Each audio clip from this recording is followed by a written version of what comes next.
කිසිවෙකුට සමකරන හැකි ලංකාවේ විශාලතම ලැප්ටොප් එකතුව දැන් iMac LK අපේ. ඉතින් මේ සමාජය ගැන අපි නිතරම කතා බහට ලක් කරනවා. මේ සමාජයේ ඊටම පිළිකුල් සමාජයක් තියෙන එක මේකට රජයන් වක් කියන්න ඕනේ.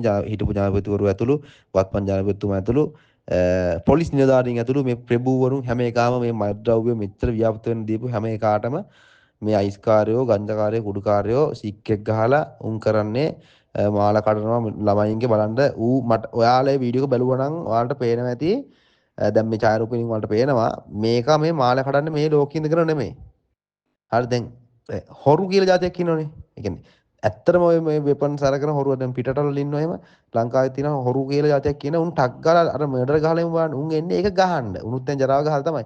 නමුත් අර හොරු જાතිය ඉන්නේ බයික් ගානට පැත්තට බයිසිකල් මේවා කරා නැත්නම් තව එකක පිටිපස්සෙන් දාන් ඇවිලා අරු බයිසිකල් ස්ටාර්ට් කරා මාල් කඩගත්තා ගියා. දැන් මූ ඇවිල්ලා මුගේ බයිසිකලෙත් වට්ටගෙන බිම දාගෙන දැන් එපිසෝඩ් version 2 බයිසිකලයක් එක. ඒ බයිසිකලේ බිම වටුනන් පස්සේ ස්ටාර්ට් වෙන්නේ නැහැ මන් දන්න තරමින් ඒ වගේ බයිසිකල්. ඒ බයිසිකලේ කික් එකකුත් නැහැනේ. ඒ බයිසිකලට තියෙන්නේ අර මේකන්නේ. මේ ස්විච් එකෙන් ස්ටාර්ට් වෙන එකක් නේ බයිසිකලේ. වැටුනන් පස්සේ ස්ටාර්ට් වෙන්නේ නැහැ. දැන් සාමාන්‍ය උගේ බයිසිකලෙත් බිම දාගෙන අර කෙල්ලවත් බිම දාගෙන මාලේ කඩාගෙන මූ ඒ කියන්නේ මූ මේ ලෝකෙ ඉඳගෙන නෙමෙයි මේ මාලේ කඩන්නේ. විශේෂයෙන්ම මම කියනවා මට දැකපු විදිහට මූ අනිවාර්යෙන් හොඳ මත්ද්‍රව්‍යකාරයෙක් මූ පියවසියෙන් ඉඳගෙන නෙමෙයි මේ වැඩේ කරේ මත්ද්‍රව්‍ය වලට තියෙන අධික ලෝභකම හින්දා තමයි මූ මේ වගේ අපරාධයක් කරේ. මේකට වග කියන්න ඕන අනිවාර්යෙන් මත්ද්‍රව්‍ය. උගේ ජීවිතේ ඌ කාගෙන එතකොට ඒ තරුණ ඒ කෙල්ල බලන්න කෙල්ල පොර බදාගෙන ගියා නම් ඉවරයිනේ. හරිද මූ දැන් ආයුධවත් අරන් ගිහලා නැහැ. තව එකෙක්ව දාගෙන අවිල්ලත් නැහැ. මූ තනියම ඇවිල්ලා තින්සානකට බයිසිකල් එකම හොරෙන් ගත්ත එකෙක් දන්න මූගේ මූණ දැක්කහම පේනවා මූ වයසට වඩා මෝරපු මූණක් තියෙන මූ අනිවාර්යෙන් කුඩු හරි අයිස් හරි ගහන එකෙක් බුදු පුතේ ඔන්න සාති එක්කලම කියනවා. හරිද දැක්කම පස්සේ අනිවාර්යෙන් පේනවා. ඉතින් මේ වගේ සමාජයක් තමයි දැන් තියෙන්නේ. ඉතින් දැන් ඉස්සරහට ඕම නෙමෙයි ගම්වල මේ දැන් හිතන්නකෝ පොළොන්නරුවේ අනුරාධපුරේ ඉස්සර ජොයින්ට් එකක් කියන එක ගංජා කෑල්ලක් හොයාගෙන නැහනේ.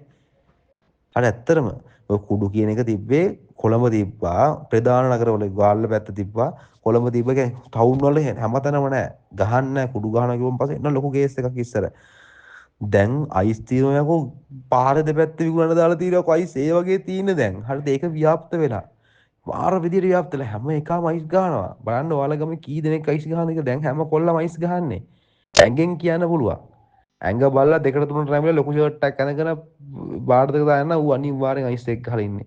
ඇඟෙන් කියන්න පුළුවන්. හරිද? මේකට වක් කියන්න ඕනේ මේ සමස්ත පොලිසිය ඇතුළු උන් උඩ බලාගෙන ඉන්නවා පොඩි උන් අල්ලලා බීඩි ගහන උන් අරුමුන් ලොකු එකාට නිදහස දෙනවා. වැඩක් නැහැ කතා කරලා. ඉතින් හැම දෙයකම අවසානට සමාජ මේ වගේ පිළිකුල් මිනිස්සු බිහි වෙලා තියෙනවා. පාරක බහැලා යන්න බැරි වෙන්න. ඔක රාත්‍රී කාලයේද වගේ වුණා නම් ඒ කෙල්ලල කොහෙන්තරම් දෙයක් වෙයිද? ඉතින් ඒ කෙල්ල වෙනුවෙන් ඉදිරිපත් වෙච්ච බේරපු කට්ටිය ඇත්තම සතුටු වෙන්න ඕනේ. ඉතින් ඔබටත් මේක හිතන අදහස පහතින් දක්වන්න අමතක කරන්න එපා. කිසිවෙකුට සමකරන හැකි ලංකාවේ විශාලතම ලැප්ටොප් එකතුව දැන් iMac LK අපේ.